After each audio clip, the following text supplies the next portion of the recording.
Hello, everybody, and that was kind of a rough start to today's spotlight. We had a little bit of a technical issue as Facebook changed some of their procedures for Facebook Live, but we are here again. My name is Jim Hoko. I am the Executive Director for the Behavior Analyst Leadership Council. We are a trade organization founded in 2015. We've held multiple conferences in the Northeast. We tried to go to Boston when the year the pandemic hit. I guess that was over a year ago. We are going somewhere to Miami in 2022. We are committed to supporting behavior analysts serving as leaders, managers, and business owners. And as I mentioned, we are looking forward to an in-person conference. That's right, an in-person conference. So make it to Miami, March 2nd through 5th of 2022. We'll be at the Hyatt Regency. And we are promising not only an informative conference where you get to network and talk to people and see your friends, but also a fun conference. And we'll have more on that later because we think we need to have a little bit of fun. So if you want to engage, learn, network, and relax, join your colleagues at the beautiful Hyatt Regency in Miami. It's next to the Riverwalk, close to the Port of Miami, the Brickell City Center and Bayside Marketplace and Little Havana. So if any of those interest you, along with some good professional learning, then join us down there. So today, without any further ado, I'd like to start our spotlight, again, after our little bit of a rough start, with CJ. CJ Conard is the ACES in California. And CJ is the Director of Behavior Analysis there. He is the adjunct faculty at California State University of San Marcos, and his interests include professional training, classroom and individual instruction, leadership training, and supervision. So CJ, wasn't that an interesting beginning where I couldn't figure out how to get it on Facebook? Hey, we're live and we're rolling. It is, I'm so excited to have this particular spotlight today, and it may not be for a reason that's very complimentary, but in a way it is. Like, this is the first spotlight I'm doing, I believe, where I'm talking with someone who's been in the field longer than I have. Oh, that's 45 years for me. 45 years ABA. That is fantastic. So before we start to get into that, I always like to check in on these because we're going through something that's pretty historic here with what's going on with the pandemic. And I'm in Connecticut. Where are you located right now? I'm in San Diego County. I'm up in North County, San Diego. Great. I've been there for a conference years and years ago. I think I may have even seen you there at a conference. But I'm just curious, how are things in California, in San Diego, for the pandemic and the response? How's everything going? Well, I've just been monitoring the San Diego County mostly. So it's down to, I think they had like a purple level. It's down to one level below that. So the numbers are dropping lately. They had dropped and went back up, and now they're dropping again. So streets are starting to come alive. Stores are starting to come alive. People are starting to come out of their houses, starting to resume what seems normal. Right. So I'm going to do this a little backwards today. I usually sort of build up to the end, but I'm just curious, what is your current role, and what are your responsibilities now? Well, currently, my top priority of the company is basically helping our folks prepare and pass the exam. And having built the 4th edition program for Cal State San Marcos, and we ran that to about 10 cohorts and years, and now I built the 5th edition, teaching 3 of those courses. I'm getting pretty savvy with this ABA stuff. 45 years and wait, it only takes 45 years to get savvy. See, everybody out there who's new, just remember, it's another 40 years or so, and maybe you'll get savvy like CJ. Yeah, it's you go for the long haul. I try to graciously tell the brand new BCBAs, I say, I passed my BCBA, and I say, you know nothing, grasshopper. You're just ready to put your knowledge and science together. But, so tell us a little bit about your company, and I don't know if you know the history of it or what its breadth is. Or I've heard pretty good pieces of it. The ACES ABA has been around over 25 years. It started with just to bring it all the way back. A woman in Oklahoma went to the University of North Texas, got a master's in special ed, and learned about autism and how to help people with autism learn, and decided that was her mission, was to help these families. She ended up in Del Mar California, San Diego County, as a special ed teacher. I think she was teaching a younger group, and she was very, very effective. She really connected with those kids. And the parents in the school started saying, "This is incredible. My kid's doing things they'd never done." The school district immediately started having her go around to campuses and run these programming stuff she was doing. And then the parents said, "Come in our homes and get funded by the regional center. We need in-home services." And she thought about it and realized she could help more families. So she opened ACES 25 plus years ago. And with just a few people in a small room to schedule and run services, and it went from that room to a building. And by the time I got involved, it was 2007, and she was now up to 2 offices, San Diego and Orange County. She's helping school districts up there. And then the schools liked her because she came in, assessed the kids, learned what they needed, and then taught the teachers how to do it. And they told her, and when I went to visit them and do some site visits, they told me, "We like ACES because you guys don't come in and tell us we'll never understand this. You guys come in, solve it, and then you teach us how to do it." So of course, Kristen's a teacher. So of course, she's an educator. And I'd met her a couple years before when she put her people in the National University cohort. I was teaching those courses in 2005, and she was trying to recruit me to the company. And I said, "I don't know what, you've got BCBs in your company that took the classes from me years ago, and you've got marriage and family therapists and licensed psychologists and occupational therapists, but your comprehensive education, your model is incredible." And she said, "I think you could help us be a better ABA company." I thought, well, I kind of get this ABA thing down. And then I said, "But why did you want me?" And it wasn't about me. She just looked right at me and said, "We have to help more families." And it just hit the passion in her eye. That was it. We have to help more families. I thought, wow, that's dedication, that's passion. So I said, "Well, I need to see you with your people." So I've been running my own company. And I went, I met her, she knew her people, she connected, she knew their names, their family, their kids. I thought, this is a unique little culture. In my career, I've seen 3 people who had what she had with that connection. You support your people every bit as much as you expect them to support the client.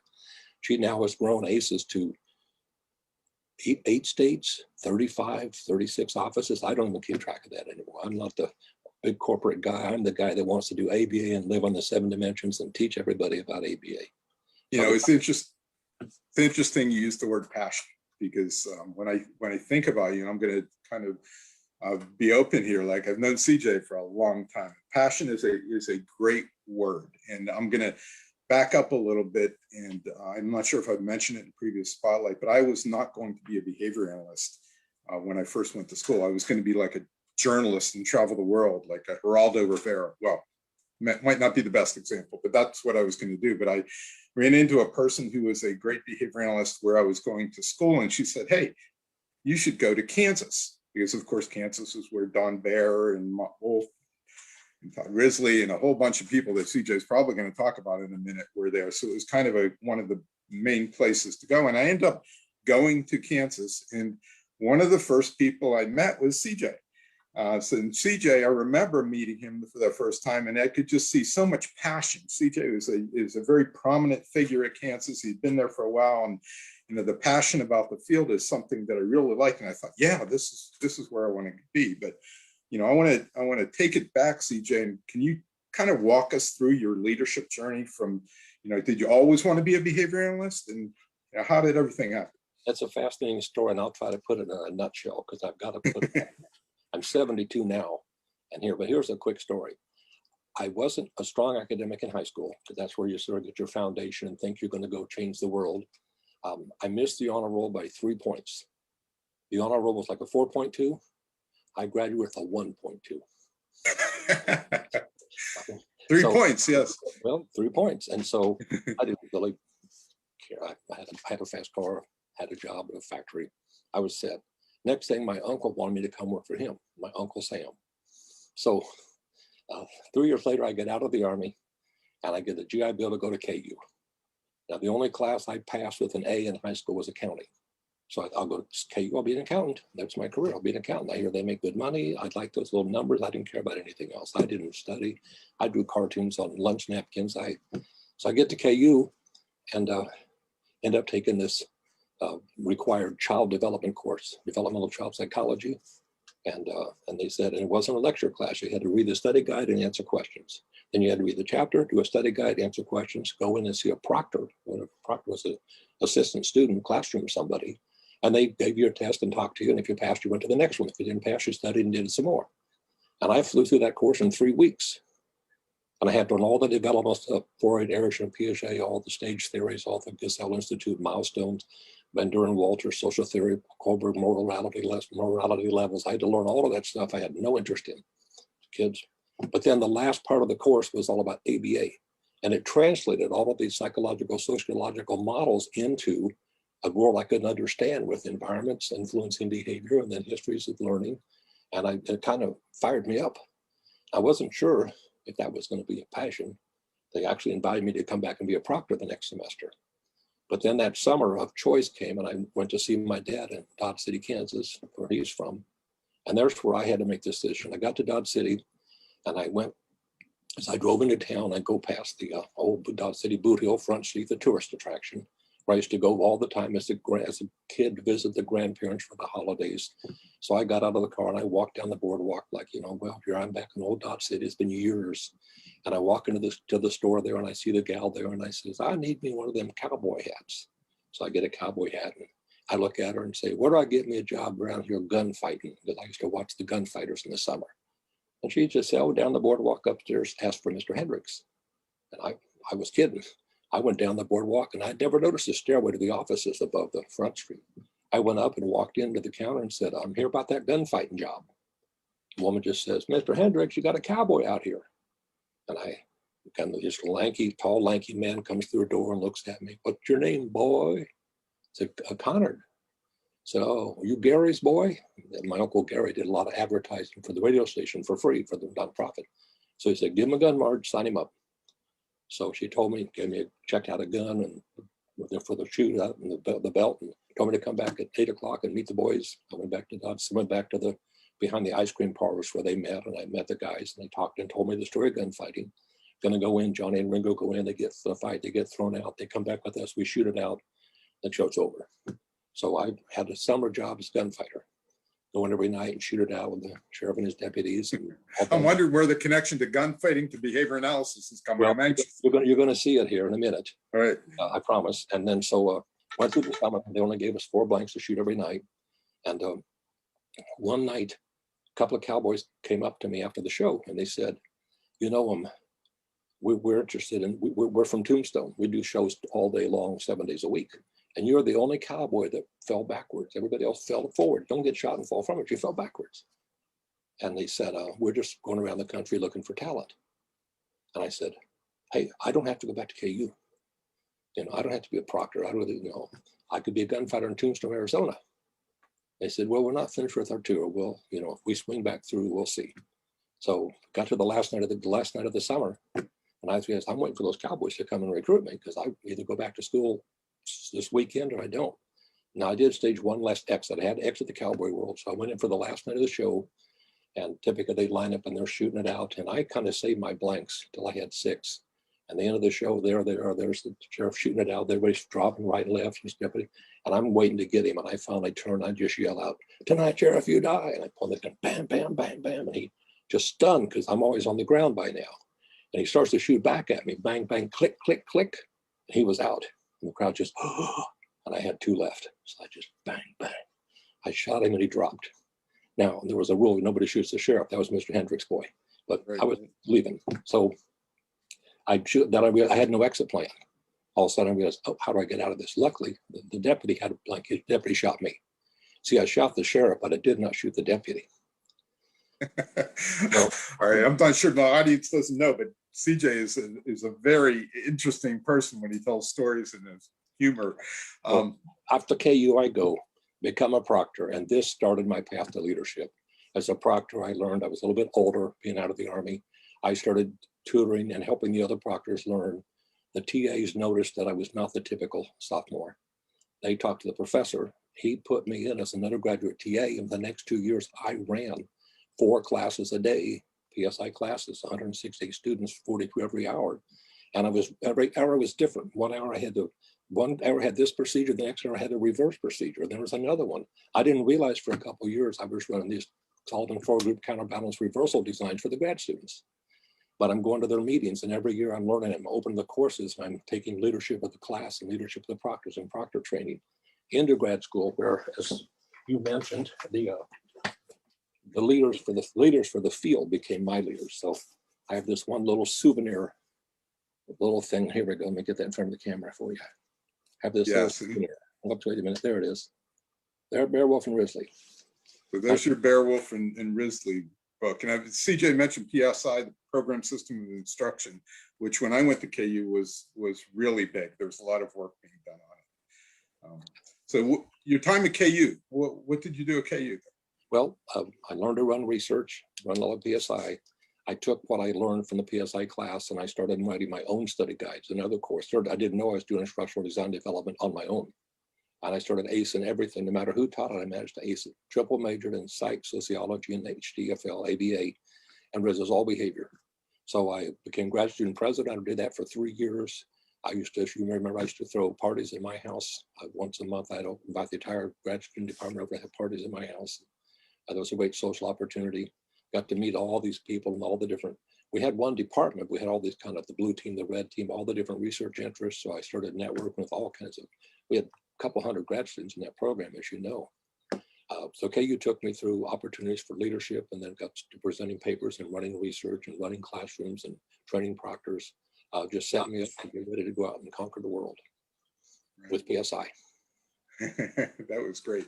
I don't, being at KU was certainly an experience. I remember people flowing through KU from other universities, and we had visiting professors to do. I can't remember what it was called on Friday afternoons, where we would have somebody that would be ProSem. The ProSem. So, the environment there was just amazing for leadership. I mean, we're talking about leadership and supervision, and it was certainly a unique experience. What are your views, CJ, on leadership? Like, what is leadership to you? Well, it's not, I've sure thought of that over the years. I never saw me being a leader, never saw me stepping up. But as I found my way in the classroom where I had to run it, and I did get a lot of leadership in the Army. I did see a lot of that. And as I moved through life, as I said, I mentioned this, the founder of the company was definitely a leader. She just turned into it. And I mentioned 3 people in my life had really shown me what leadership was. They connected with their people. They led by example.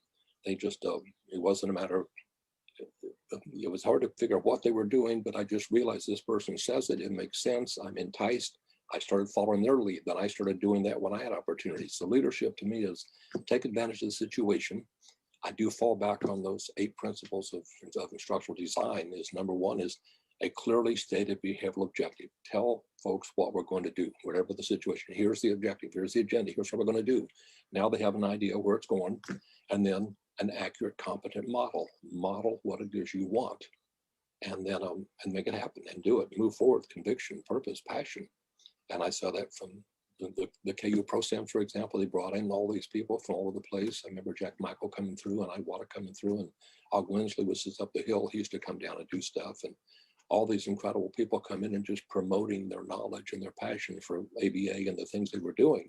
And I just took that at the door with me. And I just, everywhere I went into a situation where there was a chance for leadership. I'd step up.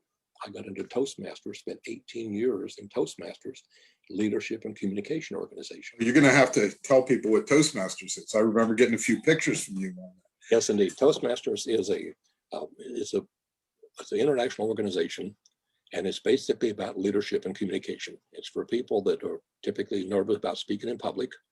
The standing joke at Toastmasters is that in any given situation at a funeral, people would rather be in the casket than giving a eulogy. That's how afraid they are of speaking public. So people came to the club to say, well, I got promoted to project manager and I can't talk in front of people. So, well, you're doing it now. And so the boss wants me to, get my skills together. So they'd come in, and there's a program you go through lesson by lesson, week by week, and you go in and you practice speeches. There's a lot of little opportunities for impromptu speaking. They ask a question, open-ended question. You practice that for like 1 minute, then you sit down. Prepared speeches, evaluators evaluate your leadership roles, There's like 16 roles in one meeting, 16 things people do, as well as officers on the board. And I just embraced all of that, climbed right through bronze, silver, gold, leadership on the speaking, bronze, silver, gold on the leadership, became distinguished Toastmaster. It's a tremendous path to just get all this experience. Then I started mentoring people coming in. I love mentoring to see what they want to do. Don't tell them what to do, help them find their path. I know you're really good at that, by the way. You know, CJ, when I think about you, some certain things come out that you know just make me feel good as a behavioralist. And there's actually some part, believe it or not, that I tried to emulate in my career from things that I saw with you in KU, and that is your love for life. And while we take the field seriously, you have room in your life for a lot of other fun. And I think it's important sometimes when I was a young behavior analyst, you know, I was trying to focus in on work and getting really serious. And, you know, throughout your career, you have to be able to enjoy life. And throughout that career, CJ, I always think of you as somebody who is supervising, somebody who is teaching, somebody who is leading by example. And, you know, that's something I've always respected about you. So I appreciate that. You spotted it. I've talked about this. There's this work-play balance in life. And I always had to see, am I having fun? To me, the world is here for my entertainment and enjoyment. Have as much fun as you can. And the work we do is very serious indeed, but you got to balance work and play. I spent the last 10 years in comedy improv troupes. And there's talk about just shut everything off and be in the moment and just listen and go with it. Have as much fun as you can. So much of a correlation between public speaking and even comedy improv and leadership, because how many situations are we in where we have to go with what happens in the situation, and we have to make sure that we're asserting ourselves. So I see correlations all over the place. Yeah, think on your feet. I have to mention here, I think we are making history here because I think you have the most colorful background and shirt that I've ever had on anybody that I'm doing a spotlight on. Rock So, top. and a Kansas shirt. There you go. So CJ, what's next for you? What's I think you shared before you were 72, I think you said. 72 this year. 72 years old. So when's retirement, or are you going to keep going? And I've heard about retirement, just like vacations. I remember those, I think. Well, a quick example of the leadership and where I think it's going. The company runs a weekly Tuesday morning 8 o'clock session, and we've got in the top people, the company and the managers and directors and officers and everybody. I'm into my department head, and we're always taking on new stuff, learning new things, learning how to eat better, sleep better, exercise better, lead better, build our passions. We have breakouts every single time. We talk about topics, etc. We had a guest parent of a client who talked about it. And then once we closed out the session, I pointed out to the group, this parent, we said, tell us about yourself, something. But of course, she talked about her child. And I closed out the group and then said, don't forget the parents. And we go into the home to help the child, but check with the parent. How are you doing? You know, connect with the parent, because that's the one we got a rapport with, that they will kind of do what we did if we lead them, make it easy to do. And as we close, the boss immediately steps in with that next level of leadership and said, and that's for everybody in the company. Check with everybody. I'm thinking about connect with that parent, because that's our key. So when you walk out the door, therapy doesn't stop. And the boss immediately took that to the next level, to the entire organization, and made it clear, don't forget to check with everybody. How are they doing? So I'm excited about these weekly meetings. We're really building the company out. I'm also in some other meetings. I'm starting a CJ's clinical office hour. That's a secret. Don't tell anybody yet. That'll go out next month. And I'll be meeting with people there. I'm really big into the 7 dimensions. If I had one goal, it would be to get people to know the 7 dimensions. There's some criticism about AB right now, and it comes in waves. You've seen it over the decades. But if you just simply do those dimensions and you collaborate and you have social validity and social validity of the behavior and the procedures, et cetera, and you're working together, then all that stuff goes away. If you do it right, there's those criticisms are they're misrepresentations. People doing it wrong. Talked about collaboration and, you know, the value of networking, particularly in difficult times, and you know, having friends and working with people and establishing those relationships is huge. Before we get off, I didn't warn you I was going to ask you this, but you know, we are hopefully speaking to a lot of new leaders, new supervisors, even new BAs. What are your words of wisdom? You know, after X number of years in the field, what do you have for us? It comes right back to what I mentioned. Find that balance. Find that balance. Don't forget, we work hard, but you got to take that break and do something different. I had one of my online students who told me one day he went in for an interview, and there in the office, the woman that interviewed him, there's a picture of this woman with me and Jose Martinez. And he said, that's my professor. And she says, I know those guys founded the field. Well, no, we didn't found the field, but she got a picture of us at a conference. And she said, that guy with the beard, it was a bigger beard than he said, he gave me the best tip of my life. He said, don't forget to take a break. Don't forget to play as hard as you work. And she now goes to Hawaii every year. She joins her company. She goes, oh, I'm still waiting for my next vacation. So the message to everybody is have as much fun as you can. Keep that smile. Walk in the door smiling. Smiles are contagious. They release some kind of wonderful chemicals. Stay upbeat. Look for every opportunity to stop and play. Take the break. Don't burn yourself out. Good words. All right, everybody. I think we've concluded our spotlight for today. CJ, hold on and hang with me now, but we are going to end with, so our technology works a little bit, saying stay safe and be well from the Behavior Analyst Leadership Council and CJ from ACES all the way out in California. Thanks, Jim. I had a great time. Thank you.